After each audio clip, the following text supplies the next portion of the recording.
இன்றைய தினம் பாண்டியன் ஸ்டோர் சீரியல்ல வந்து பார்த்தீங்கன்னா, கதிர் டாக்டர் கிட்ட அம்மா இப்ப எப்படி இருக்காங்கன்னு சொல்லி கேட்கிறார்.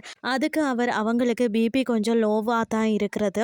ஒழுங்கா சாப்பிட்றவங்களா என்று கேட்கிறார். பிறகு பாண்டியன் கோமதிய பார்க்கலாமா என்று கேட்கிறார். அதற்கு டாக்டர் அவங்கள இப்போதைக்கு பார்க்க முடியாது என்று சொல்கிறார். அதனை அடுத்து மீனா பாண்டியனை பார்த்து அத்தைக்கு வந்து எதுவும் ஆகாதுன்னு சொல்கிறார். அதை கேட்ட பாண்டியன் கோமதி சாப்பிட்டாளா இல்லையா என்று கூட இங்க யாருக்குமே தெரியலன்னு சொல்கிறார். மறுபக்கம் காந்திமதி கோமதியை நினைச்சு அழுது கொண்டிருக்கிறார். அந்த நேரம் பார்த்து பழனி அங்க போய் அவங்களுக்கு ஒன்றும் இல்லைன்னு சொல்கிறார்.